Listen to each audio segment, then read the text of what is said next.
Halo semuanya, selamat datang kembali di channel ini. Jumpa lagi dengan saya Vicky Himpong. Semoga kalian semua selalu dalam keadaan yang sehat. Ada pernyataan dari pengacara Bapak Jokowi yang kemudian viral di TikTok. Dan kemudian orang banyak yang menangis. Banyak yang sedih dengan apa yang disampaikan. Apalagi dimasukkan dengan background yang sedih seperti piano-piano sedih gitu teman-teman. Dan apa yang disampaikan oleh pengacara Pak Jokowi ini pasti akan membuat kalian semua ya sedih dalam hati kalian teman-teman. Supaya itu kalian tidak perlu untuk lama-lama penasaran, kita akan segera untuk membahas videonya. Jumpa lagi dengan saya Vicky Himpong. Saya doakan kalian semua selalu dalam keadaan yang sehat. Kita sama-sama saksikan bagaimana Pak Rifai tak kuasa menahan tangis. Pak Jokowi akan hadir di persidangan pasti. Pak Jokowi akan menenteng ijazah SD, SMA, SMP kalau ijazah SMA sama S1 sudah dipegang kejaksaan. Juga tidak memaksa orang yang membenci harus menjadi sayang. Itu hak dalam negara demokrasi. Orang mau memuji Pak Jokowi silakan, sampai kapanpun silakan. Sampai ke akhirat pun benci ya monggo-monggo Sampai ke kerso. akhirat. Tapi izinkan juga kami ingin meluruskan persoalan kuliah ini, Bu. Ya, karena lagi-lagi buat Pak Jokowi, beliau sendiri dalam kondisi keluarga yang sangat terbatas, hidup di bantaran kali, menyelesaikan perkuliahan sampai bisa masuk di fakultas yang cukup ternama juga suatu kebanggaan. Sedih sekali. Orang tuanya mampu mengantarkan pendidikan anaknya dengan segala keterbatasan, tapi sekarang hari ini seolah-olah diputar balik dengan semudah itu tanpa pertanggungjawaban. Ini yang menurut kami ingin diluruskan. Jadi intinya sekali lagi agar jelas, ada kepastian. Apakah betul Pak Jokowi pernah berkuliah di UGM sehingga tuntas, dan apakah betul Pak Jokowi menerima ijazah ini asli dari UGM. Hanya itu. Dan biarlah di dalam negara hukum ini ya akhirnya yang bisa memutuskan pada saat terjadi perbedaan mendapatkan pengadilan. Kembali lagi, Pak Jokowi tidak mengejar soal pembidaan apa segala macam. Nanti di sidang beliau akan menyatakan itu. Nah, terkait dengan yang Ibu katakan, apakah Pak Jokowi akan hadir? Kebetulan kami 1 minggu yang lalu kembali bertemu dengan Pak Jokowi di Jakarta. Beliau hadir habis upacara Bayangkara dia. Kami diundang dan saya menanyakan kembali. Bapak, ini sudah banyak wartawan bertanya, apakah Bapak akan hadir dalam persidangan Ibu Diva? Beliau menyatakan akan hadir secara fisik dalam persidangan, tidak ya, tidak melalui Zoom, ya, karena beliau ingin menunjukkan penghormatannya kepada lembaga peradilan, datang seperti rakyat biasanya, melakukan upaya hukum dan memohonkan keadilan pada hakim. Dan beliau akan melakukan ini seperti masyarakat biasa. Dan mungkin perlu dicatat, Prof, ini pertama kalinya dalam sejarah penegakan hukum di Indonesia, seorang presiden datang langsung ke persidangan.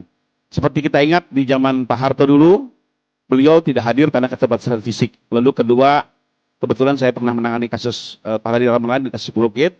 Kita ingin mendengar keterangan Pak Habibie, beliau juga waktu itu hadirnya secara telekonferensi dari kedutaan Indonesia di Jerman. Ya. Jadi dua presiden tidak hadir, satu tidak hadir karena keterbatasan fisik, satu melalui telekonferensi, dan inilah pertama kalinya beliau hadir seperti rakyat biasa, duduk di Pengadilan Negeri Jakarta Timur dan akan menjelaskan seluruh fakta yang dia ketahui secara di bawah sumpah, dan beliau akan menunjukkan seluruh bukti-bukti yang dimiliki yang memang sebagian besar sudah disita oleh pihak penyidik dan sekarang dipegang oleh jaksa ya. Dan beliau memastikan juga selain akan menunjukkan ijazah SMA dan S1, beliau juga akan membawa ijazah SD dan SMP-nya. Dipastikan hadir ya? Dipastikan hadir. Secara fisik datang langsung It's clear. ke persidangan. Seminggu yang lalu kalau saya tanyakan, beliau menyatakan pasti akan hadir. Dengarkan itu, hai kalian para pembenci. Saya mau katakan kepada kalian para pembenci, mau menguatkan apa yang dikatakan oleh Pak Rifai tadi. Tidak ada yang melarang kalian untuk membenci Pak Jokowi sebenci-bencinya. Bahkan kalian bawalah kebencian kalian sampai mati sekalipun. Silahkan, tidak ada yang melarang. Silakan kalian mencaci maki Pak Jokowi sekeji-kejinya. Tidak ada yang melarang. Pak Jokowi pun kadang melakukan langkah hukum terkait dengan orang-orang yang selama ini mencaci maki dirinya, menghina dirinya. Kecuali pada mereka yang sudah keterlaluan. Silakan kalian benci sampai bawa ke akhirat, kata seorang pengacara Pak Jokowi.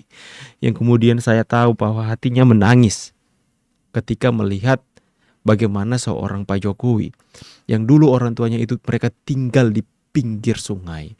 Mereka hidup dengan penuh dengan kekurangan. Mereka ini hidup dengan kecukupan. Tapi ada sebuah mimpi, sebuah visi dari orang tuanya. Setiap orang tua itu mempunyai cita-cita dan mimpi yang tinggi kepada setiap anaknya sekalipun penuh dengan keterbatasan. Tapi orang tua akan melakukan segala macam usaha keras untuk bisa melihat anaknya ini menjadi sukses ke depannya. Untuk bisa melihat anak yang dia cintai, dia kasihi ini, itu benar-benar bisa menempuh pendidikan yang terbaik.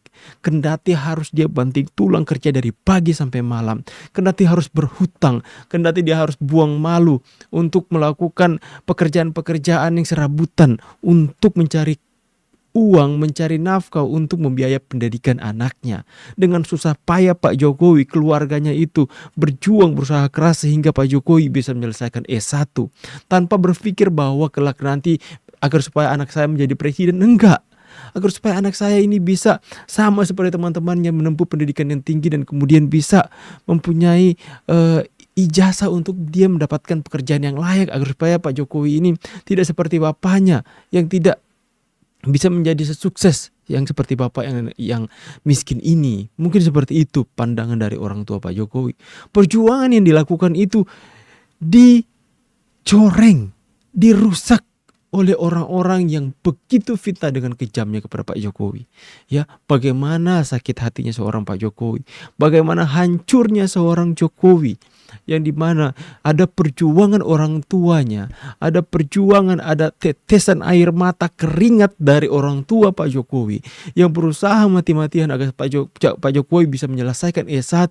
Akan tetapi hari-hari ini ijazah yang didapatkan dengan keringat dan air mata itu, yang dengan peluh, dengan pilu, dengan begitu banyak kenangan yang pahit dari perjuangan orang tuanya, itu dihina, itu dirusak oleh orang-orang jahat, orang-orang kejam yang mengatakan ijazah itu palsu, yang mengatakan ijazah itu dibuat di pasar pramuka. Kalian gak berperasaan, ya. Kalian mungkin menempuh kuliah ya dengan begitu berkelimpahan. Lahir dari kehidupan orang kaya, lahir dari kehidupan orang darah biru, lahir dengan begitu banyak materi sehingga sekolah kalian dibiayai dengan sangat cukup, jajan kalian pun banyak setiap harinya. Tapi lihat seorang Joko Widodo penuh dengan perjuangan masa-masa dulunya, tapi hari ini perjuangan itu dinodai dengan fitnahan yang keji. Mereka keterlaluan. Silahkan kalian bawalah kebencian kalian sampai mati, biar Tuhan yang akan menjadi hakim atas kehidupan kalian. Saya sedih ketika melihat hal ini terjadi atas bangsa ini. Ya, begitu kejam orang-orang ini. Tapi kalian bisa melihat bagaimana karakter dari pengacara Pak Jokowi dengan pengacara orang-orang yang menuduh ijazah Pak Jokowi. Sampai nanti ketika di pengadilan, ya, ijazah Pak Jokowi terbukti secara hukum yang mengikat, kalian berarti adalah pemfitnah yang keji, pemfitnah yang jahat. Kalian pantas untuk mendapatkan balasan yang setimpal.